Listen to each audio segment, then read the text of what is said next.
बिस्मिल्लाहिर्रहमानिर्रहीम रब्बि इश्रह ली सदरी व यस्सिर ली अमरी वहलुल उक़दतम मिन लिसानी यफ़क़हू क़ौली। अल्लाहुम्मा सल्लि अला मुहम्मदिन व अला आलि मुहम्मद कमा सल्लैता अला इब्राहीम व अला आलि इब्राहीम इन्नका हमीदुम मजीद। अल्लाहुम्मा बारिक अला मुहम्मदिन व अला आलि मुहम्मद कमा बारकता अला इब्राहीम व अला आलि इब्राहीम इन्नका हमीदुम मजीद। आयत नंबर 264 सूरह बकरा की। ए ईमान वालों, और ईमान की डेफिनेशन हम पढ़ चुके हैं। ईमान की 70 शाखें, आमन्तु बिल्लाहि व मलाइकती व कुतुबी व रसूली वल यौमिल आखिर, ये तो 5 बड़े बड़े हो गए। बाकी रास्ते से तकलीफ़ दे चीज़ को हटाना भी ईमान ही है। तो 70 शाखें ईमान की। किसी से मुस्कुरा के मिलना भी ईमान की निशानी है। तो खैर, ए ईमान वालों, अपने सदक़ात को एहसान जतलाकर और तकलीफ़ पहुंचाकर इस शख्स की तरह ज़ाया मत करो जो अपना माल लोगों को दिखाने के लिए ख़र्च करता है और अल्लाह और यौम आखिरत पर ईमान नहीं रखता। मैंने शतरमुर्ग़ खिला दिए, मैंने इतने लोगों को रमज़ान में रमज़ान ड्राइव में इफ़्तार करा दी, सहरी करा दी, इतने लोगों का मैंने डायलिसिस करवा दिया। ठीक है, ये आपकी ज़रूरी नहीं है कि ये दिखावा हो, दिल से भी हो सकता है। लेकिन कहने का मकसद है कि अगर पीछे आपकी इंटेंशन, क्योंकि इन्नमल अमालु बिन्नियात, कि आपकी इंटेंशन पीछे माल खर्च करने की दिखावा है, यार देखो मैं कितना गनी हूँ, और साथ साथ मैं उस गनी होने के ऊपर मैं जो हूँ सखी भी कितना हूँ, शोबाजी के लिए सखी। तो आलिम, सखी और शहीद, ये तीनों जहन्नुम में जा रहे हैं। सारे नहीं, वो वाले जिन्होंने शो ऑफ के लिए ये तीनों काम किए थे। कि आलिम जहन्नुम में जा रहा है, अल्लाह के नबी ने कहा क्यों भाई? आलिम कहेगा, अल्लाह कहेगा कि तूने ये इल्म अपनी चौधराहट साबित करने के लिए, फरहान भाई छोड़ दो उसको बेटा, छोड़ दो, छोड़ दो, आप नोट्स थोड़ी बना रहे हो, नोट्स बना रहे हो, छोड़ दो। क्लाइंट, ये क्लाइंट बेबरकती होगी इससे, छोड़ दो मोबाइल, आप ले लो मोबाइल इससे, अनस मोबाइल ले लो, दोनों ले लो, दोनों। नहीं आएगी तो अनस भाई बता देंगे, उनके पास बजेगा इंशाल्लाह। अम्मा को एटलीस्ट इस 1 घंटे में कुछ नहीं होगा, बेफिक्र हो जाओ। तुम अल्लाह के लिए यहाँ बैठे हो तो इस 1 घंटे में कुछ नहीं होगा। इस 1 घंटे के बाद की ज़मानत हम नहीं दे सकते इंशाल्लाह। इस 1 घंटे में नहीं होगा, ये हम ज़रूर कह रहे हैं, गारंटी है ये, क्योंकि तुम अल्लाह के लिए बैठे हुए हो। तो जब तुम अल्लाह के लिए बैठे हुए हो तो अल्लाह तुम्हारे साथ, अल्लाह ये चाहेगा कि तुम उसके कलाम के लिए बैठे हो, पीछे कोई मसला हो जाए। मैंने घर जाके पूछा भी नहीं कल मेरी बेगम क्यों आई थी, पूछा भी नहीं मैंने। ठीक है भाई, जब हम यहाँ बैठे हैं ना, ये सबसे बड़ी चीज़ है। अल्लाह का कलाम सबसे बड़ी तौफीक है भाई, ये सबसे बड़ी तौफीक है। फिर बाकी सारी चीज़ें सेकेंडरी हैं। माँ बाप, बहन भाई, रिश्तेदार, कोई काम नहीं आएगा। यही पढ़ रहे हो आप, तो जिसने माँ दी है वही हिफाजत करेगा। माँ है ना, उसके लिए कितनी मोहब्बत है, ओ माँ माँ माँ। तो ये तो वो बात हो गई कि तोहफा देने वाले से मोहब्बत नहीं है, तोहफे से मोहब्बत हो गई। और भाई जिसने दिया है वही हिफाजत करेगा। तुम नहीं थे, तुम्हारी माँ एग्जिस्ट कर रही थी दुनिया में, उनके आने के बाद तुम दुनिया में आए हो, तो तुम ना भी हो वो एग्जिस्ट करेंगी, क्योंकि तुम्हारे होने से पहले भी एग्जिस्ट कर रही थी। तुम्हारे पे डिपेंडेंट नहीं है। और हाँ, अगर वो अल्लाह को छोड़ के तुम्हारे पे डिपेंडेंट हो गई तो फिर वो तुम्हारे पे ही डिपेंडेंट हो जाएंगी। उनको बोला करो कि ये लेक्चर सुने, उनको ये प्लेलिस्ट खोल लगा के दी है मोबाइल पे, या वो सिर्फ वो छोटे नोकिया 3310 पे लगा के दिए है ना उनके पास स्मार्टफोन। तो जब तुम यहाँ होते हो तो उनके पास फ़ोन नहीं है पीछे, तो वाह, तो उनको सिखाओ भाई, तो उनको ये तो सिखाओ, क्यों नहीं चला सकती। माँ बाप कुछ भी हो, ये सब कर सकते हैं। उनको वो फारिग बैठी है ना, उससे बेहतर है कि वो जब वो बैठी है तो अल्लाह का कलाम उनको दे दो। एक हुसैन भाई से पूछो कोई फ़ोन रखा हुआ तो वो ले जाओ, सदका जारिया हो जाएगा हमारे लिए। सही है ना? बल्कि तुम्हारे दोस्त 2-3 दोस्त हैं जो कंपनी का फ़ोन लेके गए हैं, उन्हीं से रिकवरी करके वालदा को दे देना, जो इजाज़त दी। हाँ हाँ, तो सिखाओ ना जानी, यही तो सिखाना है। ये सिखाओ उनको, बोलो कि भाई एटलीस्ट आप ये चीज़ करें, तो उससे क्या होगा कि एटलीस्ट उनका रिकवरी। अला बिज़िक्रिल्लाहि तत्मइन्नुल कुलूब। दिल बीमार है तो पूरा जिस्म बीमार है। अल्लाह के नबी की हदीस है, तुम्हारे जिस्म का वो हिस्सा अगर वो बीमार पड़ जाए तो पूरा जिस्म बीमार हो जाता है। तो ये रिकवर हो जाएगा तो डायबिटीज़ खुद ब खुद ठीक हो जाएगी। और ये ठीक होगा जब जिक्र अल्लाह का सुनेंगी वो, ना पढ़े नहीं, कोई मसला नहीं है, सुने सुने। ए ईमान वालों, अपने सदकात को एहसान जतलाकर और तकलीफ पहुंचाकर इस शख्स की तरह ज़ाया मत करो जो अपना माल लोगों को दिखाने के लिए खर्च करता है। कहते हैं ना, ऐसे खर्च करो कि एक हाथ से खर्च करो तो दूसरे को खबर ना हो। इतना छुपा के, मतलब ये एग्जाम्पल है कि भाई, अब ये हदीस है या क्या है, ये I am not sure about it, कि एक हाथ से खर्च करो तो दूसरे को भी खबर ना हो। तो एक हाथ से दूसरे हाथ को, मतलब इतना छुपा के देना है कि इधर से दे रहे हो तो उल्टे हाथ को भी नजर ना आए। इतना छुपा के आपने सदका खैरात करना है। चे जाए कि आप ये ले यार पैसे दे दिए 10 लोगों के सामने बता के, नहीं, ठीक है। ज़ाया मत करो जो अपना माल लोगों को दिखाने के लिए खर्च करता है और अल्लाह और यौम आखिरत पर ईमान नहीं रखता। क्यों? क्योंकि तुम जो खर्च कर रहे हो वो तुम्हारा सगा थोड़ी है। तुम क्यों सदका दे रहे हो? किस वजह से? क्योंकि अल्लाह के हुक्म है, और अल्लाह के हुक्म की तामील इसलिए हो रही है अल्लाह की रज़ा के लिए, कि अल्लाह राज़ी हो जाए, इसलिए आप सदका दे रहे हो। तो अल्लाह की रज़ा हासिल करना मकसद होना चाहिए, रादर देन के यार हम ये माल तो खर्च कर रहे हैं बस दिखावे के लिए, चौधराहट दुनिया में। तो फिर दुनिया में चौधराहट आपको मिल जाएगी, आखिरत में आपको कोई ठिकाना नहीं है। चुनाचा इसकी मिसाल ऐसी है जैसे एक चिकनी चट्टान पर मट्टी जमी हो, फिर इस पर जोर की बारिश पड़े और इस मट्टी को बहाकर चट्टान को दोबारा चिकनी बना छोड़े। यानी मिसाल भी कैसी दी कि ऐसी मिसाल है कि जैसे पहाड़ के ऊपर रेती रखी हुई है, यानी आपने इतनी नेकियां की, आपने इतना सदका खैरात किया, लेकिन दिखावा बारिश की मानंद था, आया और सब उड़ा के ले गया, कि वो चिकनी वापस ज़मीन वैसी की वैसी बन गई। यानी कोई फ़ायदा नहीं हुआ, पैसा भी गया, फ़ायदा भी नहीं हुआ। लो जी लो, ये खसारा हो गया। हमने तो ये सोच के दिया था कि 700 दफ़ा मल्टीप्लाई हो जाए, पता चला माल भी गया और मल्टीप्लायर भी नहीं मिला, ना यहाँ पे ना वहाँ पे। और जो शोबाजी के लिए खर्च किया था पब्लिक ने भी कहा ये तो शोबाजी कर रहा है, पब्लिक भी नहीं मानी। नुकसान ही नुकसान, क्योंकि अल्लाह की रज़ा पीछे शामिल ही नहीं थी। ठीक है ना भाई, अल्लाह की रज़ा को हासिल करने के लिए तुम लोगों को, गरीब फ़कीर मिस्कीन को आईफोन थोड़ी दोगे, उसको शतरमुर्ग थोड़ी खिलाओगे,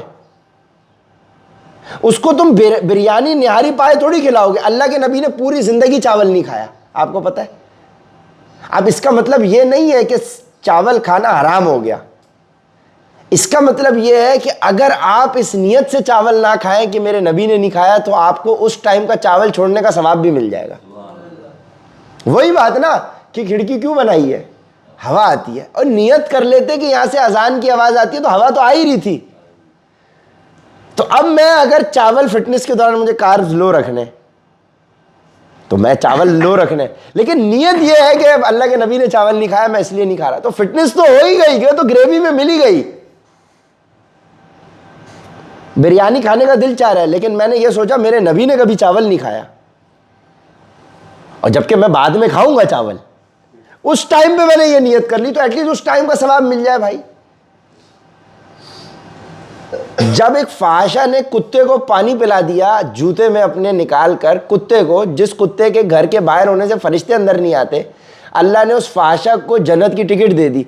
तो हो सकता है तुम्हारे इस अमल से तुमने बिरयानी छोड़ी कि अल्लाह के नबी ने कभी चावल नहीं खाया, तो हो सकता है तुम्हारी इस पर टिकट मिल जाए। अल्लाह गफूरुर रहीम है, अल्लाह तमाम मामला चलाने वाला है, वो बेनियाज है, वो किस अमल पे तुम्हें जन्नत की टिकट दे दे तुम्हें क्या पता। वो बोले बाकी सारे अमल एक तरफ, भाई ये वाला अमल पसंद आ गया, चलो भाई। क्योंकि जब बाद में फतुहात हुई रोमन पर्शियन एम्पायर की, तो फिर चावल साहबा के दौर में आया। नबी पाक सल्लल्लाहु अलैहि वसल्लम की ज़िंदगी में चावल नहीं है। इससे क्या पता चलता है कि there is survival without rice. कितना बड़ा मैसेज है। और यहां चावल के बगैर आसरा ही नहीं हो रहा लोगों का, और चावल देखे बगैर दिन ही नहीं गुजर रहा लोगों का। तो लोगों को छोड़ दें, हम अपनी इस्लाह कर लें, हम अपनी इस्लाह कर लें। माशाल्लाह माशाल्लाह, क्या बात है यार, हमजा की प्रेजेंस से जान आ जाती है माशाल्लाह। चुनाचा इसकी मिसाल, ए ईमान वालों, अपने सदकात को एहसान जतलाकर और तकलीफ पहुंचाकर इस शख्स की तरह ज़ाया मत करो जो अपना माल लोगों को दिखाने के लिए खर्च करता है।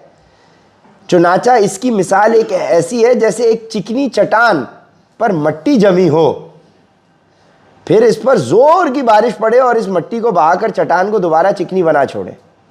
ऐसे लोगों ने जो कमाई की होती है वो ज़रा भी इनके हाथ नहीं लगती, और अल्लाह ऐसे काफिरों को हिदायत तक नहीं पहुंचाता। शोबाजी है ही नहीं, शोबाजी है ही नहीं। उमर भाई यार देखो, मैं कितना इल्म है मेरे पास, देखो हम कुरान का जिक्र कर रहे हैं उमर भाई।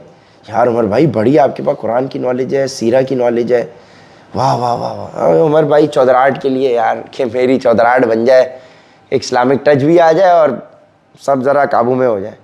और सब ज़ाया हो गया, सब बारिश आएगी ये दिखावा है बारिश की मानिंदे जो सब उड़ा के ले गया। ना आप यहाँ के रहे ना वहाँ के रहे, किसी काम नहीं आया आपका। और उसकी कबूलियत की निशानी ये होगी कि आपके अमल में जो चीज़ आप सुन रहे हो वो आपके अमल में आना शुरू हो जाएगी। ये अल्लाह की कबूलियत की निशानी होगी कि अगर आप ईमान का जिक्र सुन रहे हो, आप कोई अच्छी बात कुरान से सुन रहे हो, तो वो आपके अमल में आना शुरू हो जाए। अगर आपके अमल में नहीं आ रही तो इसका मतलब आपका यहाँ बैठना, अल्लाह इतना आपसे नाराज है कि बोल रहा है बाहर में जाओ, तुम बैठो अपना टाइम बर्बाद करो। तुम सुन भी रहे हो लेकिन तुम्हारे कानों के अंदर तुम बहरे हो, गूंगे, अंधे हो, कि तुम टाइम तो लगा रहे हो। तो अल्लाह कह रहा है टाइम भी तुम्हारा खर्च हो रहा है लेकिन तुम्हें हिदायत नहीं मिल रही, वक्त के ऊपर तुम नहीं आ रहे। इंतकाल उसका हुआ है, तुम भी गायब हो गए। कल आए थे? कब आया था ये? लेट थे ना, आ गए थे कल? कल आया बताइए, जोहर पे था ये? पता नहीं यार, चलो माजरत अगर आए थे तो 20 मिनट क्यों लेट आए? हाँ तो बस वही ना, उस वही जिक्र वही था।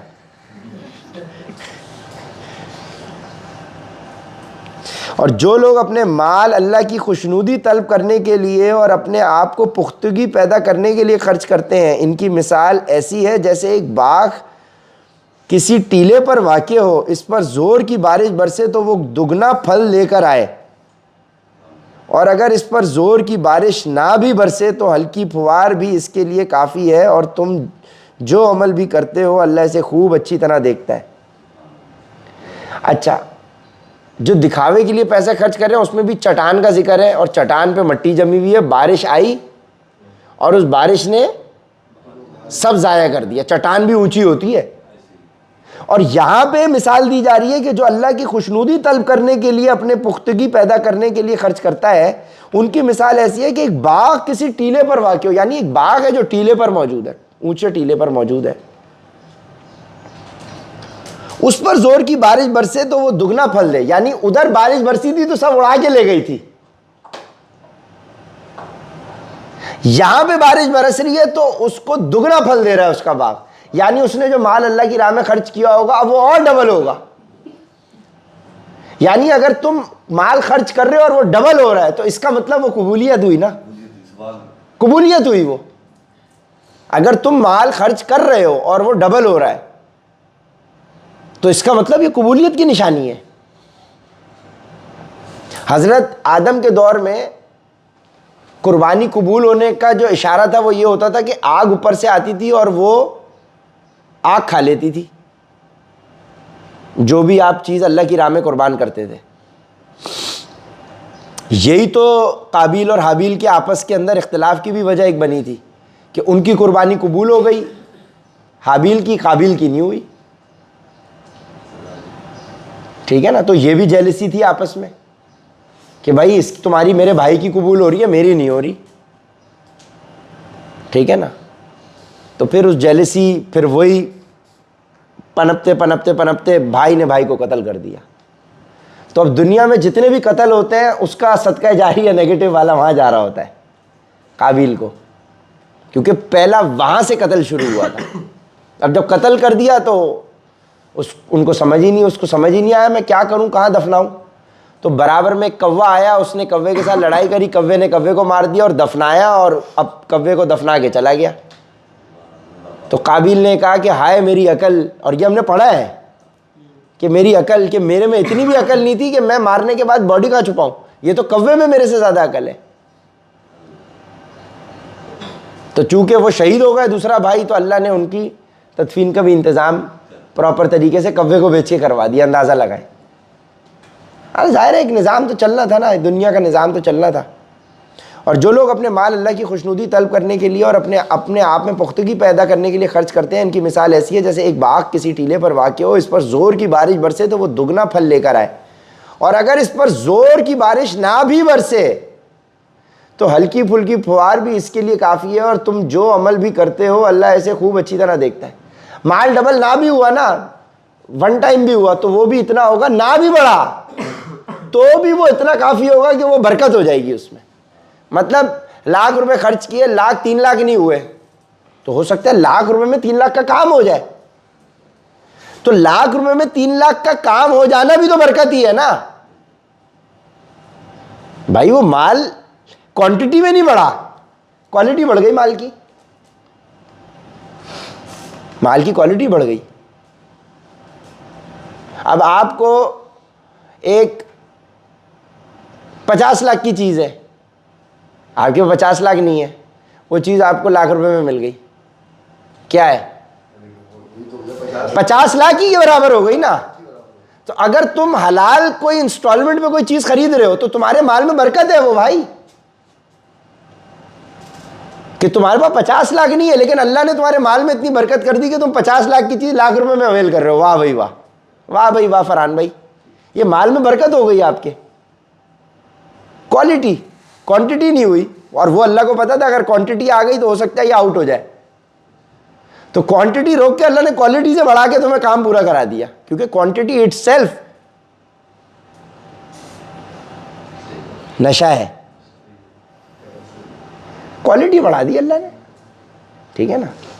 आपको हो सकता है रोजी कम मिल रही हो लेकिन उसमें क्वालिटी हो चुकी हो कि उसमें आपके मामलात पूरे हो रहे हो। और ऐसे भी लोग हैं भाई उनको क्वांटिटी के एतबार से मिल रही है लेकिन उसमें पूरी नहीं हो रही। तो क्वांटिटी और क्वालिटी क्या हमारे लिए बेहतर है, उसमें बरकत हो जाए, ये अल्लाह बेहतर जानता है कि कब क्वांटिटी चाहिए कब क्वालिटी चाहिए। और तुम जो अमल भी करते हो अल्लाह इसे खूब अच्छी तरह देखता है। अल्लाह इसे खूब अच्छी तरह देखता है। जो आप सब्र कर रहे हो, आपको तकलीफ से गुजर रहे हो, परेशानी से गुजर रहे हो, तुम्हें बस में आना पड़ रहा है, किसी से उधार लेके तुम्हें बाइक पे आना पड़ रहा है, तुम्हें कुर्बानी देनी पड़ रही है, तुम्हारे घर के मुश्किल हालात हैं, और तुम उन घर के मुश्किल हालात को हलाल रिस्क के उसूल के लिए घर से निकल रहे हो, तो ये भी कुर्बानी है ना आपकी, ये नियत की कुर्बानी है। तो अल्लाह ने आपको एक अच्छे जगह ठिकाने पे पहुंचा दिया। भाई 17-18 लोग आए थे, कल कितने आए 11 में से 4-5 छट गए ना, छट गए कि नहीं? किसने छाट दिया उनको? अल्लाह ने छाट दिया। तो हो सकता है आपको भी छाट दे अगर आपकी नीयत में फितूर होगा। ये बात ज़हन में रखना। यहां टिक ही नहीं पाता गंदी सोच का, गंदी नीयत का बंदा। 1 महीना टिक जाएगा, 2 महीना टिक जाएगा, खुद चला जाता है। अब हम भी होशियार हो गए, अब हम अपना नुकसान नहीं होने देंगे। हम भरोसा कर लेते थे, किसी को फ़ोन दे दिया भरोसा करके, वो फ़ोन लेके गायब हो गया। हम तो बेवकूफ़ हैं, सीधी सी बात है। हमारे तो आखिरत के अंदर अल्लाह जमा करेगा इंशाल्लाह। ठीक है ना। क्या है, फ़ोन की क्या हैसियत है, कोई टेंशन नहीं है। अगला तो अब हम कोशिश करेंगे कि आपको ऐसे गुनाह में ना डाल दें, ऐसी आजमाइश में ना डालें, क्योंकि अगर हमने आपको फ़ोन दिया तो आप फ़ोन की लालच में हो सकता है फ़ोन लेके शार्ट हो जाओ। तो ये आजमाइश भी हमने डाल दी आपके ऊपर, तो हम आपको इससे बचाएंगे, देंगे ही नहीं फ़ोन। हाँ, हो सकता है कि आपकी कोई चीज़ गिरवी अपने पास रख लें, शनाख्ती कार्ड की।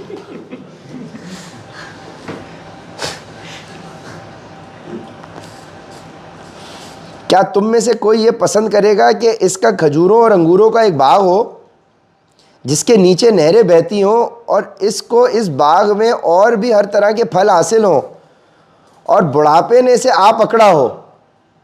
यानी खजूर अंगूरों के बाग हैं, नीचे नहरें बह रही हैं, और भी बाग हैं, और भी फलों के बाग हैं,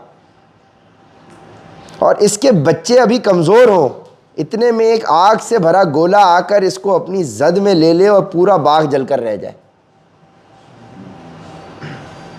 क्या तुम में से कोई ये पसंद करेगा कि उसके पास बाग हो अंगूरों का, खजूरों का, नीचे नहरें भी बह रही हों, और भी फल के पेड़ हों, बच्चे अभी उसके बूढ़े हों और वो खुद बूढ़ा हो चुका हो?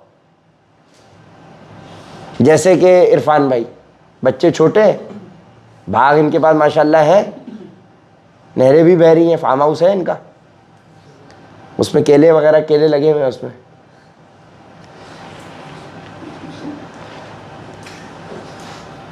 बुढ़ापे ने से आप पकड़ाओ, नहीं सॉरी, इनकी बात नहीं है, ये बुढ़ापे पे थोड़ी, अभी तो जवानी के पीक पर है, ये किसी और की बात हो रही है।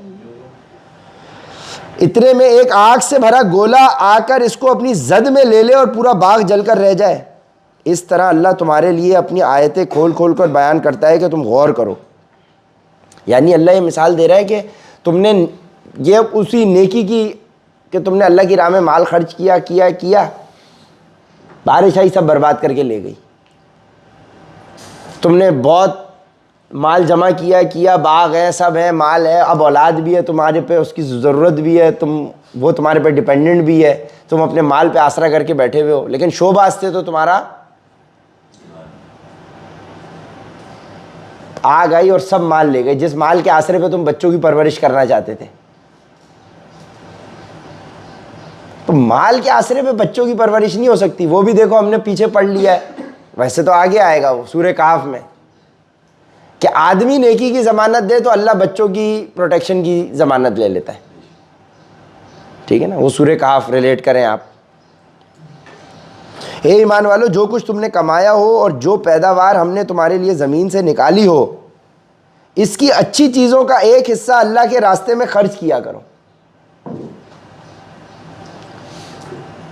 जो कुछ तुमने कमाया हो और जो पैदावार हमने तुम्हारे लिए ज़मीन से निकाली हो, इसकी अच्छी चीज़ों का एक हिस्सा अल्लाह के रास्ते में खर्च, यानी अपने प्रॉफिट में से, अपनी कमाई में से एक अच्छा हिस्सा अल्लाह की राह में भी खर्च करो। और ये नियत ना रखो कि बस ऐसी ख़राब किस्म की चीज़ें अल्लाह के नाम पर दिया करो जो अगर कोई दूसरा तुम्हें दे तो नफ़रत के मारे तुम इसे आंखें नीचे बगैर ना ले सको। और याद रखो कि अल्लाह ऐसा बेनियाज है कि हर किस्म की तारीफ़ इसी की तरफ से लौटती है।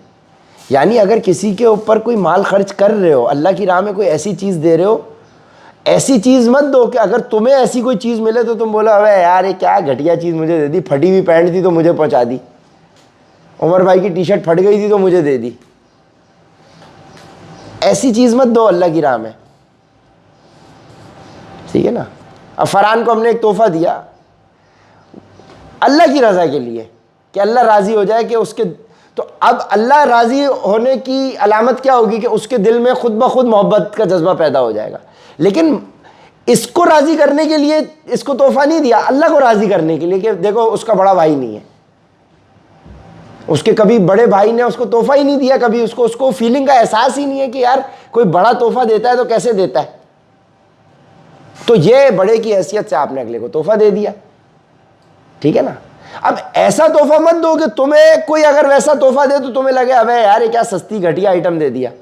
तो जो इसको तोहफा दिया वैसे मैं अपने लिए भी लेकर आया, मैं भी वही टी शर्ट पहना हुआ था, तो उसने भी वो देखो, तो उसका दिल ये नहीं हुआ होगा अबे मुझे घटिया ब्रांड की चीज़ दे दी, उमर भाई खुद तो नाइकी पहनते हैं, मुझे तो घटिया ब्रांड दे दिया। तो अल्लाह की राह में वो खर्च करो जो क्वालिटी। अब जैसे हमने खाना खाया, बचा हुआ खाना ना एंड में जो हमसे खाया नहीं जा रहा होता, यार ये गरीब को दे दे। टूटी हुई रोटी बच गई, आंटी को दे दे। हमने खा लिया, भूसी टुकड़े बच गए ना, ये आंटी को दे दो, नदीम को दे दो। नहीं, क्या अगर तुम्हें टूटी हुई रोटी कोई बचा हुआ खाना लाके देगा, तुम खाओगे किसी का मुंह मारा हुआ खाना? जबकि साफ होगा वो, लेकिन तुम खाओगे? तो अल्लाह की राह में अगर कुछ खर्च कर रहे हो तो क्वालिटी खर्च करो। आंटी को बचा हुआ खाना नहीं दो, पहले खाना आए तो पूरी रोटी उनको दे दो। खुद बेशक टूटी हुई रोटी ले लो, खुद टूटी हुई रोटी ले लो, उनको पूरी रोटी दो। या फिर उमर भाई की तरह दो ही मत, क्योंकि वो भी नहीं खाते। मैं इस मामले में बच गया। देखो मुझे इधर आजमाइश नहीं होगी क्योंकि मैं खा ही नहीं रहा ना, मैं खुद नहीं खा रहा, तो मुझे देने वो टेंशन ही नहीं, क्योंकि अल्लाह मैं खुद भी तो नहीं खा रहा। बट ठीक है, सुबह अभी भूखे हैं, एक ही दफा खाएंगे रात में। लेकिन अगर किसी को दो तो क्वालिटी चीज दो। अब हमारा क्या है, रोल खाया एंड में बच गया, यार ये ले ले यार। पेप्सी खाई, फ्राइज खाए, मैकडोनल्ड खाया, फ्राइज बच गया, गरीब को दे देना मैकडोनल्ड। फ्राइज बच गया, यार दे दो, अभी खाए नहीं जा रहे यार। फ्राइज में कार्ब प्रोटीन, बर्गर तो खा लिया ना मैंने। आइसक्रीम पूरी लपेट ली, नीचे उसका वो जो कोन बच गया ना, अब उसके नीचे उसमें आइसक्रीम नहीं है, खाया, वो दे दो गरीब को।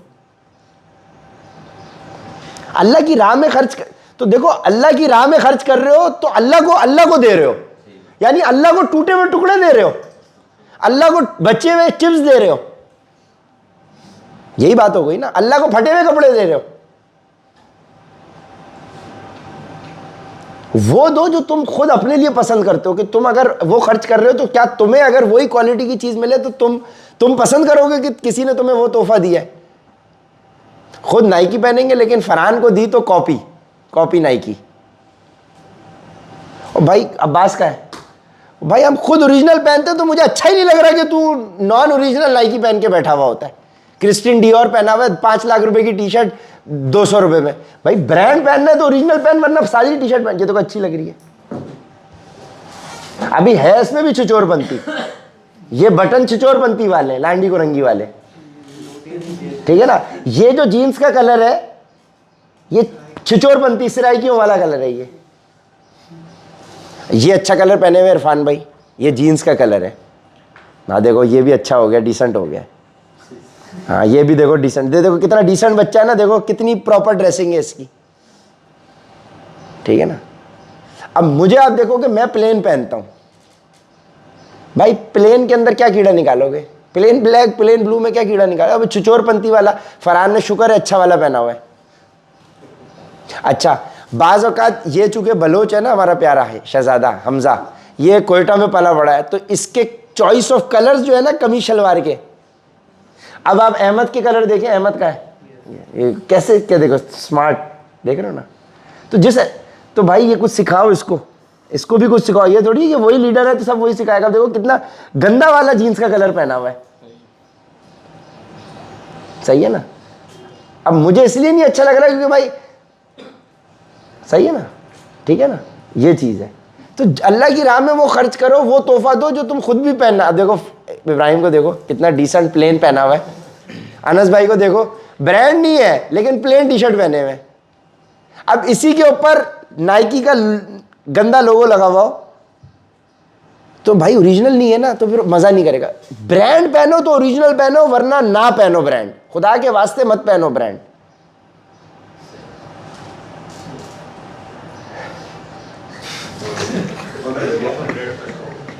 ये तो जियोडानो पहना हुआ लग रहा है। हाँ ये जियोडानो की कॉपी की है इन्होंने, हाँ लेकिन सही है, फिर भी अच्छी कॉपी है। नहीं अच्छी कॉपी है। किधर? चलो ठीक है, वो अच्छा डिसेंट वाला नाइकी है। अब एक होता है बिल्कुल ही उसमें बत्तियां रोशनियां, ठीक है निकल रही होती है, पटिया, ठीक है ना, सही है। Be simple, be decent, be plain, ठीक है। अब देखो ये भी पहना हुआ है, हाँ डिसेंट, ये अच्छा वाला लिवा। अच्छा एक मैं वहीं आ रहा हूँ। अच्छा मैं वहीं आ रहा हूँ, वहीं आ रहा हूँ। अल्लाह के बंदे ऐसा ओरिजिनल ना भी हो तो देखो प्रॉपर लोगो है ना। अच्छा अब एक लिवाइस की टी शर्ट होगी जिसके ऊपर ये प्रिंट हुआ हुआ होगा लिवाइस छिचोरपंथी के साथ। अच्छा पाकिस्तानी चीज देख के पता चल जाता पाकिस्तानी है, पता चल जाता है कॉपी है। हमें कॉपी भी नहीं सही करनी आती, खुदा की कसम कॉपी भी नहीं सही करनी आती, बिल्कुल ही फारे हो चुके हैं हम लोग। ए ईमान वालों, जो कुछ तुम अन्य कमाया है और जो पैदावार हमने तुम्हारे लिए ज़मीन से निकाली हो, इसकी अच्छी चीज़ों का एक हिस्सा अल्लाह के रास्ते में खर्च किया करो और ये नियत ना रखो कि बस ऐसी ख़राब किस्म की चीज़ें अल्लाह के नाम पर दिया करो जो अगर कोई दूसरा तुम्हें दे तो नफ़रत के मारे तुम इसे आंखें मीचे बगैर ना ले सको। और याद रखो कि अल्लाह ऐसा बेनियाज है कि हर किस्म की तारीफ़ इसी की तरफ लौटती है। अब आप जब भी खाना खा के किसी को दे रहे होंगे ना, आपको ये आयत ज़रूर याद आएगी, अल्लाह की राह में गंदी क्वालिटी नहीं देनी। अब यही हमने अपने अंदर तब्दीली लिया है और हमने आंटी को पूरी रोटी दे दी, पूरा खाना पहले दे दिया। तो हो सकता है सिर्फ इस आयत नंबर 267 के अमल के ऊपर अल्लाह बोले ये तेरा अमल जो तूने मेरी इस आयत पे अमल किया ना दिल से, तेरी जन्नत की टिकट। आपको क्या पता अल्लाह इस आयत के पीछे आपकी टिकट पक्की कर दे। हमेशा याद रखें कि वो कुत्ते को पानी पिलाने पे भी जन्नत दे सकता है, तो फिर तो ये कुरान पाक है और ये कुरान की आयत है जो अमल हो रही होगी। अब सोचो उस फाहिशा की क्या कैफियत होगी कि उसने देखा कुत्ता प्यासा, प्यास से उसकी जबान निकल रही है, वो बेचारी कुछ नहीं कर सकी, उसके बाद कुछ भी नहीं होगा। उसने अपना जूता निकाला, उस जूते में पानी डाला, उस कुत्ते को पिला दिया। वो बेचारा लाकर ऐसी पड़ा हुआ होगा कहीं कि उसके बाद इतना भी टाइम नहीं होगा कि वो पानी तक चला जाए। क्या उसकी कैफियत होगी वल्लाह आलम, लेकिन उसने जूते में अपने पानी डाला और उसको पिला दिया। ओ जी भाई, ये उसके लिए भाई जन्नत की टिकट बन गई। पूरी ज़िंदगी फाशगिरी करी उसने, लेकिन अल्लाह को ये अदा पसंद आ गई, सारा गेम हो गया। अब इसका मतलब ये नहीं है कि पूरी ज़िंदगी तुम जिना करो, फ्रॉड करो, दगाबाजी करो, अफान, और कुत्तों को पानी पिलाते फिरो जूतों में, हैं? या तुम इंसानों को पानी पिला रहे हो शीशे के गिलास में, यही सोच सोच के कि आओ मैं इसको पानी पिलाऊं, इसको पानी पिलाऊं। इससे पानी मत पीना भाई, भाई ये खतरनाक आदमी है। और तुम ब्लैक शर्ट पहने हुए हो अगर, तो भाई इसका रंग क्यों उड़ गया है? अनस नई टी शर्ट दिलाओ इसको। लेकिन ऐसा ये इसको पता चल गया शर्टें बिक रही हैं, तो यहाँ पे अब ये इसी तरह के कपड़े पहन, देखना कल और भी गलीज पहन के आएगा ये। अल्लाह, ये देखो मैं बिल्कुल ही गरीब मिस्कीन, मेरे पास कुछ है ही नहीं। उमर भाई देखो मैं चड्डी भी दिखाऊं अपनी, ये ऐसा सेल्समैन है ये, है। अच्छा जब ये इधर उधर निकलता है फुल टिप टॉप होके, जो उसकी तस्वीरें आती हैं, उसमें तो पूरी मुंह पे रोशनी लगा के ऐसी तस्वीरें खींच रहा होता है कि बंदा पहचाने नहीं कि ये अफान है। वो सारे कपड़े इसने वहां के लिए रखे हुए भाई। हाँ कल जरा प्रॉपर ब्लैक वाली पहन के आओ जरा। इस देखो आपकी ड्रेस देखो, ये ब्लैक पहना हुआ है, ये ब्लैक, ये वाला तो मेरे पास भी ख़त्म हो गया। मेरे पास एक था, मैंने तौसीफ को तोहफा दे दिया था क्योंकि मेरे बाजू बड़े हो गए थे, तो मैंने अपना जो फिटिंग वाला बनवाया था ना, जो ज़हर भाई के वलीमे पे पहना था मैंने, वो मुझे टाइट हो गई थी, तो वो मैंने तौसीफ को दे दी थी, तौसीफ को दी थी जेट ब्लैक, उसी की बाजू के साइज़ की बच गई थी वो। मैंने बोला तू ही पहन भाई। नहीं मैंने जब वो सिलवाई थी ना, तब भी मेरे वो ऊपर नहीं आती थी, क्योंकि देखो जो कपड़े तस्वीरों में अच्छा है ना, वो पहनने में अनकंफर्टेबल होते हैं, ये बात ज़हन में रखना। हाँ तस्वीरों मॉडलिंग वाले कपड़े वो अब जो हम कमर्शियल करते थे सारी चीज़, वो दिखने में अच्छे हैं, लेकिन उनकी फिटिंग विटिंग जब इतनी प्रॉपर होगी तो देखो अब ये थोड़ी सी लूज़ है ना, अब मैं टाइट पहनूंगा तो उसमें बॉडी आपकी नुमाया हो रही होगी, तो दिखावे के लिए चीज़ जो होगी वो अनकंफर्टेबल होती है। अब कंप्रेशन वाली शर्ट पहनने में अनकंफर्टेबल है, उसमें बॉडी को दबा रही है, वो ये ढीली है, रिलैक्स है बिल्कुल। तो वो बॉडी फिटेड कपड़े बनवाए थे ना, सूट भी, वो सूट भी बेचारा मैंने मेरे ख्याल में इधर उधर दे दिया वो। हाँ फरहान तुम्हें नहीं आएगा वो, तुम्हें नहीं आ सकता वो। हाँ मार भाई वाला आ सकता है तुम्हें, वो देखूंगा मैं, ठीक है। तो अल्लाह के लिए अच्छी क्वालिटी की चीज़। शैतान तुम्हें मुफलिसी से डराता है, यानी पैसे की तंगी से, गुर्बत से, पैसे ख़त्म हो जाएंगे, सेल्स कम होगी तो भाई कमीशन नहीं बनेगा। शैतान तुम्हें मुफलिसी से डराता है और तुम्हें बेहयाई का हुक्म देता है। अब यही वजह है ना कि हमारे जितने भी मीडिया इंडस्ट्री के हमारे एक्टर्स और एक्ट्रेसेस हैं, ये बेचारे दिल से, मैं तो इनको जानता हूँ, हम इनके साथ उठना बैठना हमारे हैं दोस्त यार, तो मैं नहीं इनको कहूँगा, खैर जान पहचान के। ऐसा नहीं है कि ये अल्लाह को नहीं पहचानते, कुरान को नहीं पहचानते, नमाजें नहीं पढ़ते, रोज़े नहीं रखते, ये लोग करते हैं। ये जितनी तुम्हें नंगे बाजू के साथ भी एक्ट्रेसेस नज़र आएंगी, ये भी नमाजें पढ़ती हैं, रोज़े रखती हैं, ज़कात भी देते हैं, सब करते हैं। लेकिन शैतान तुम्हें मुफलिसी से डराता है और तुम्हें बेहयाई का हुक्म देता है। अब वो डराता है कि देखो, अगर तुमने ड्रामा इंडस्ट्री छोड़ दी, फिल्म इंडस्ट्री छोड़ दी, तो तुम भूखी मरोगी, क्योंकि तुम्हारे पास तो कोई और स्किल ही नहीं है। तो वो उस बेहयाई का हुक्म देता है, फिर पहले डराता है और फिर दिखाता है, देखो इजी मनी है, तुम अगर अपने नंगे बाजू दिखाओगी, तुम फाश गोई करोगी, तुम नामहरम आदमी के साथ लेटोगी, ड्रामा करोगी, तो तुम्हें एक दिन में ₹1,00,000 का ड्रामा मिल जाएगा, 20,000 रुपये पर डे मिल जाएगा, 10,000 रुपये पर डे मिल जाएगा। ड्रामा एक्टर्स को इतनी कमाई थोड़ी है इनकी, ये 5,000 रुपये पर डे, 10,000 रुपये पर डे, 15,000 रुपये पर डे, 20,000 रुपये पर डे। बहुत अच्छा कोई आर्टिस्ट होगा तो ₹1,00,000 पर डे का होता है। ड्रामा जो शूट होता है उसमें वो डिजाइन इस तरह से किया जाता है कि एक दिन में 2, 3, 4 किस्तों की शूटिंग हो जाए, ताकि कम से कम एक्टर का टाइम खर्च हो। और टाइम वो आपको ओरिजिनली तो 8 घंटे वर्किंग होता है, लेकिन वो आपको अगर 8 दिन के लिए 8 लाख रुपए में बड़े एक्टर को साइन कर लिया, अब वो 8 दिन 24 घंटे काम करवाएंगे, नहीं तो 20 घंटे काम करवाएंगे मैक्सिमम, क्योंकि इन ऑर्डर टू, अब जो प्रोडक्शन हाउस है उसने अपनी कॉस्ट बचानी है। तो आपको क्या लग रहा है, ये जो एक्टर्स हैं ये कोई ज्यादा पैसे कमाते हैं? कोई पैसे नहीं कमाते। इसके मुकाबले में, ड्रामा इंडस्ट्री के मुकाबले में कमर्शियल्स में पैसे ज्यादा है। अब समझो कि एक जो नॉर्मल आर्टिस्ट होगा उसको ड्रामे के अगर 5,000 रुपये मिल रहे पर डे, तो कमर्शियल के ₹1,00,000 भी मिल जाएंगे। तो मुझे समझो कि 3,00,000 रुपये भी पर डे कमर्शियल का मिला है, जिसमें हम थाईलैंड भी घूम के भी आ गए, शूट भी हो गया, फुल प्रोटोकॉल, खाना पीना, वहाँ पहुँचे एयरपोर्ट पे जो पहला हमारा कमर्शियल था। तो जब हम पहुँचे तो हमें पहुँचने के साथ ही $100 भी उन्होंने हाथ में रख दिए, $100 हाथ में रख दिए, होटल भी फ्री, गाड़ी भी फ्री, खाना पीना भी फ्री, स्टे भी फ्री, कमर्शियल शूट भी हो रहा है, फिर वो बिलबोर्ड भी लगे कैडबरी के पूरे पाकिस्तान में, इश्तिहार भी चल रहे हैं टीवी पर। और वहाँ पहुँचने के बाद $100, अब हम स्टूडेंट थे तो वो $100, अब हमारे उस वक्त हालात भी टाइट थे भाई, घर के सारी चीज़, हम वो तो पैसे कमाते थे भाई, बहनों की फीसें जा रही हैं, खुद की फीस जा रही है, पढ़ाई को फंड कर रहे हैं सारी चीज़, मैं वो $100 भी बचा के ले आया था। तो ये ऐसी बात नहीं है कि भाई जब हालात ऐसे होते हैं तो फिर बंदा, वो 100 मिले ना मुझे, वहाँ खाना वाना सब फ्री था। अब हम मॉल में चले गए तो $200 का तो जूता नज़र आ रहा है, अब $100 हाथ में पड़े हुए, 5, 8 हज़ार, 10 हज़ार हम जेब से अपने घर से लेकर गए हैं। अब पहली दफ़ा बाहर गए हैं, अब वो 10,000 $100 मिला हुआ है, वो भी पड़ा हुआ है। हमने बोला यार ये यहाँ पे जूता खरीदने से बेहतर है ये पैसे हम घर ले जाएंगे तो महीना निकल जाएगा हमारा, ठीक है ना, ऊपर से पैसे अलग मिल रहे हैं, चलो भाई ठीक है। तो ऐसे हमने भी टाइम गुजारा है भाई, ऐसे ही होता है। फिर आपको अल्लाह अच्छा वक्त भी दिखाता है कि फिर आप 35,000 रुपये का डीजल भी डला सकते हो एक टंकी, कोई मसला नहीं है, ठीक है ना। फिर वो अल्लाह वक्त भी दिखाएगा। जब अल्लाह ने वो वक्त दिखाया, आपने उसमें सब्र किया, उसमें इसराफ नहीं किया, तो अल्लाह वो वक्त भी दिखाएगा।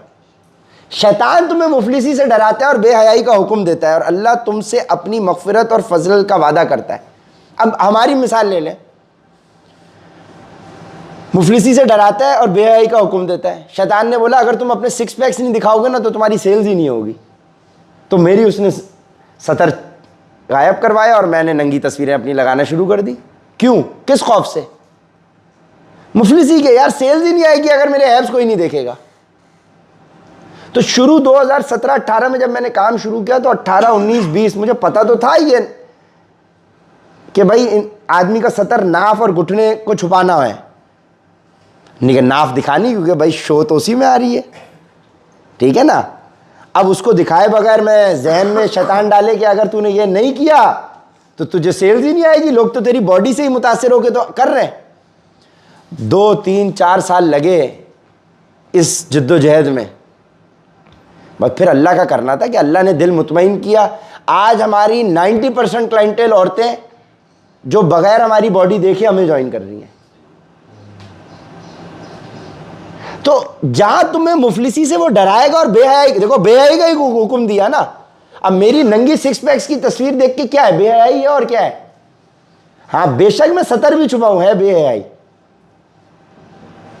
क्या इमेजिनेशन में अगला बंदा नहीं जाएगा? बंदा भी जा सकता है, बंदी भी जा सकती है।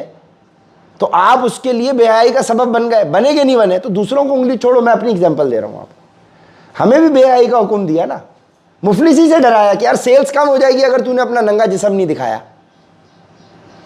लेकिन उसको ओवरकम किया। तो देखो अल्लाह आगे क्या कह रहा है, और अल्लाह तुमसे अपनी मगफिरत और फजल का वादा करता है। यानी अल्लाह तुमसे अपनी मगफिरत और फजल का वादा करता है। फजल यानी तुम्हें मिलेगा, प्रॉफिट मिलेगा भाई, तुम्हें सेल्स मिलेगी, फजल है, तुम्हें प्रॉफिट मिलेगा, तुम्हें सेल्स भी मिलेगी। तुम्हारे नंगे 6 पैक्स अगर तुम मेरे लिए अपनी बेहयाई छोड़ रहे हो, जो शैतान तुम्हें हुक्म कर रहा है और तुम्हारे में मादा भी मौजूद है, लेकिन तुम मेरी मोहब्बत में वो छोड़ रहे हो, तो फिर अल्लाह तुम्हें क्यों नहीं देगा? फिर अल्लाह देगा ना। तुम अल्लाह के लिए रजा हासिल करने के लिए, कुरान का इल्म हासिल करने के लिए यहां बैठे हो, तो क्या पॉसिबिलिटी है, सवाल ही पैदा नहीं होता तुम्हारी वालिदा को कुछ हो जाए। हो सकता था कि मौत के फरिश्ते उनको इसी 1 घंटे में लेने के लिए आ रहे थे, लेकिन तुम्हारे इस अमल से अल्लाह ने टाल दिया और बोला कि मौत के फरिश्ते चले जाएं वापस। अल्लाह को तुम्हारी यह अदा पसंद आ गई हो सकता है कि अभी आए हो मौत के फरिश्ते वालिदा को लेने के लिए, और वो लेके जाने वाले थे, लेकिन जैसे ही तुमने मोबाइल वहां दिया तो अल्लाह ने बोला अरे अपनी माँ का ख्याल इसने मेरे कलाम के लिए माँ को सेकंड कर दिया, मुझे इसने पहली प्रायोरिटी दे दी, फरिश्तों वापस आ जाओ, मलिकुल मौत को वापस बुला लिया। ऐसा भी हो सकता है ऐसा हो गया हो, ठीक है ना, कुछ नहीं पता भाई, अल्लाह को पहले रखना है। अल्लाह बड़ी वुसअत वाला, हर बात जानने वाला है। वो जिसको चाहता है दानाई अता कर देता है, और जिसे दानाई अता हो गई इसे वाफिर मिकदार में भलाई मिल गई। और नसीहत वही लोग हासिल करते हैं जो समझ के मालिक हैं। अल्लाह के नबी ने फरमाया, अल्लाह अपने जिस बंदे के साथ भलाई का मामला चाहता है उसे दीन की सही फहम अता फरमा देता है, उसे दीन की सही समझ अता फरमा देता है। तो ये वही आयत है, वो जिसको चाहता है दानाई अता कर फरमाता है, और जिसे दानाई अता हो गई इसे वाफिर मिकदार में भलाई मिल गई। क्यों? क्योंकि अगर उसे दानाई मिल गई, उसे हिकमत मिल गई, उसे दीन की समझ में आ गई, तो एक के बाद दूसरी बात समझ में आएगी, दूसरे के बाद तीसरी समझ में आएगी, तो उसके लिए वाफिर मिकदार में दानाई मिल गई उसको। और नसीहत वही लोग हासिल करते हैं जो समझ के मालिक हैं। और वही जो बात कल किबरिया भाई ने करी बड़ी ज़बरदस्त। आपका नाम क्या है? अवैस।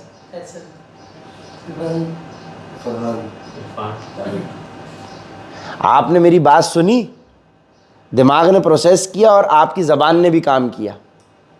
यानी आपका दिमाग भी काम कर रहा है कि उसने मेरी बात को समझा, और उस समझ के बदले में उसने जवाब दिया, अपना नाम बताया। भाई यही है ना। तो ये आपके पास जो समझ मौजूद है ना, तो कितनी बेहतरीन बात थी कि भाई आपके पास जो, इसी तरीके से भाई आपको नसीहत वही लोग हासिल करते हैं जो समझ के मालिक हैं। समझ है ना आपके अंदर। मैंने आपसे पूछा कि आपका नाम क्या है, तो आपने टोयोटा करोला तो नहीं बोला। आपका नाम क्या है, आपने फिटनेस ट्रेनर तो नहीं बोला। आपका नाम क्या है, ब्लू शर्ट तो नहीं बोला आपने, अपना नाम बताया ना आपने। दैट मीन्स आपको, आपके पास समझ है। अब आप इतनी समझ रखते हो तो फिर ये समझ नहीं आ सकता क्या आपको? जो अल्लाह कह रहा है कि भाई बेसिक हिदायत के लिए काफ़ी है। अगर अल्लाह इसमें यह कह रहा है कि पैसा तुम खर्च ना करो दिखावे के लिए, सर इसमें बताएं कौन सी रॉकेट साइंस है समझने के लिए?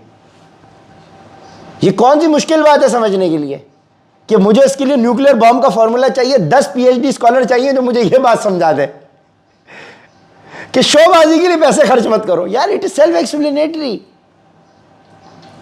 दिखावे के लिए पैसे मत खर्च करो। इस बात में कौन सी मुश्किल है कि तुम जो माल खर्च करो वो क्वालिटी माल खर्च करो। इसमें तुम्हें कौन से पीएचडी स्कॉलर चाहिए ऑक्सफोर्ड यूनिवर्सिटी के, ये बात समझाने के लिए। यानी अल्लाह ने आपको अगर दानाई दे दी है, समझ दे दी है, तो यही अल्लाह की तरफ से बहुत बड़ी भलाई है, क्योंकि उसी भलाई के जरिए आप अगली आयत समझोगे और समझोगे, तो आप सब कुछ समझ जाओगे, तो आप ईमान पे आ जाओगे, ईमान पे आ गए तो हमेशा की जन्नत मिल गई। तो वो समझ, आपका जो दिमाग आपका काम कर रहा है, ये इटसेल्फ कितनी बड़ी अल्लाह की नेमत हो गई। वरना आप देखें, गूगल का सीईओ होगा, सिलिकॉन वैली के अंदर जो कंपनियां अमेरिका के अंदर, वहां बड़ी बड़ी कंपनियों को लीड कर रहे होंगे, चैंपियंस होंगे, सीईओ, उनके नीचे 1,000 बंदों की वर्कफोर्स काम कर रही है। शाम को घर जा रहे तो अपने हाथ से बनाया हुआ एक मट्टी का पुतला है, उसके सामने जूस रख दिया स्ट्रॉ के साथ और जय माता दी, जय बजरंगबली। ठीक है, यानी एक लेवल वो है कि तुम लोगों को लीड कर रहे हो, एआई के ऊपर काम कर रहे हो, तुमने क्या टेक्नोलॉजी बना ली है कि अल्लाह के दिए हुए मामलात को तुम इस गहराई में समझ गए कि तुमने सिलिकॉन के अंदर चिप इतनी सी बना ली भाई। इतने इतने बड़े मेमोरी कार्ड आते थे, इतनी बड़ी बड़ी हार्ड ड्राइवें आती थी, अब इतनी सी हार्ड डिस्क के अंदर भाई कितना टीबी डेटा आ जाता है। तुम इस लेवल का तुम टेक्नोलॉजी में इंप्रूवमेंट कर गए। लेकिन एक साइड तुम्हारी क्या थी कि तुम पत्थर, अपने हाथ के बनाए हुए पत्थर के आगे माथा टेक दिया। बताओ, जो जमीन में मट्टी था उसको अपने हाथों से बनाया, उसकी नाक आंख, उसके ऊपर कलर शलर किया, और अब उसी के आगे नाक रगड़ दी। बताओ जी, तो ये अल्लाह की कितनी बड़ी सजा की निशानी है कि अल्लाह ने उनको, जहां वो अपने आप को इतना दुनिया में ऊपर समझ रहे हैं, और दूसरी साइड ऑफ द स्टोरी क्या है कि अल्लाह ने उनको इतना जलील कर दिया कि जाओ तुम मेरे आगे नहीं झुकोगे तो मैं तुम्हें गंदी मट्टी के आगे झुका दूंगा। और वो मट्टी भी किसी और ने नहीं, तुमने अपने हाथों से बनाई होगी। तुम्हारी अकल पे इतने पर्दे पड़े हुए होंगे, सोचो। तो एक ही इंसान इतना अकल से पैदल भी हो सकता है बैक वक्त। उसके अंदर एक तो इतनी इंटेलिजेंस है, और दूसरी तरफ इंटेलिजेंस का मादा देखें क्या है। तो दानाई, अकल, समझ होना ही अल्लाह की कितनी बड़ी नेमत है। और इसमें बताओ हमारा कौन सा किरदार कि अल्लाह ने हमें मुसलमान घराने में पैदा किया? मुझसे पूछ के पैदा किया गया? मेरा कौन सा इसमें अमल दखल था? अगर आप सिर्फ इस बात को ही सोच लो कि यह भी अल्लाह की कितनी बड़ी रहमत है। मैंने तो कुछ, देखो, कमाल उस इंसान का है जो पैदा हो गया नॉन मुस्लिम घराने में, और वो इस्लाम को पहचानता है और इस्लाम की तरफ आता है। हमसे बहुत बेहतर है वो, कि वो, हम तो उस घर में पैदा हुए, हम तो ला इलाहा इल्लल्लाह मोहम्मदुर रसूलुल्लाह लेकर पैदा हुए। कितनी बड़ी अल्लाह की रहमत हो गई कि हमें डायरेक्टली वो चीज़ मिल गई जिसको हासिल करने के लिए। और लॉजिकल बात है, अगर मैं उस घर में पैदा नहीं हुआ होता तो मैं भी आज क्रिश्चियन होता। ये इटसेल्फ अल्लाह की कितनी बड़ी रहमत है, भलाई है, कि जो अल्लाह के नबी ने फरमाया कि अल्लाह की रहमत के बगैर कोई जन्नत में दाखिल ही नहीं हो सकता। एक सहाबी ने जुर्रत की पूछा, हुजूर क्या आप भी? जी मैं भी। लो जी, बात ही ख़त्म हो गई, बात ही ख़त्म हो गई। जब नबी पाक सल्लल्लाहु अलैहि वसल्लम कह रहे हैं रहमतुल लिल आलमीन, मैं भी अल्लाह की रहमत के बगैर महज अपने अमाल के बलबूते पे जन्नत में दाखिल नहीं हो सकता, तो मेरी आपकी हैसियत ही क्या रह गई? ये सब अल्लाह का करम है। अल्लाह जोड़ता है, अल्लाह जहनों को खोलता है, अल्लाह रोजी रिज़्क़ देता है। हमारा काम है सिर्फ अपनी प्योर इंटेंशन के साथ एफर्ट करना, और वो जिसको चाहता है दानाई अता कर देता है, और जिसे दानाई अता हो गई इसे वाफिर मिकदार में भलाई मिल गई। और नसीहत वही लोग हासिल करते हैं जो समझ के मालिक हैं। और तुम जो कोई खर्च करो या कोई मन्नत मानो, अल्लाह इसे जानता है, और जालिमों को किसी तरह के मददगार मुयस्सर नहीं आएंगे। यानी जो अल्लाह के नाफरमान हैं उनको किसी किस्म के मददगार मुयस्सर नहीं आएंगे। आयत नंबर 270 हो गई, तो 264 से 270। 264 से 270 आज हमने की है, 285 आयात हैं। तो कल इंशाल्लाह होपफुली अल्लाह ने चाहा तो सूरह बकरा मुकम्मल हो जाएगी 2.5 सिपारे पर मुश्तमिल इंशाल्लाह। व आखिर दावाना अल्हम्दुलिल्लाहि रब्बिल आलमीन।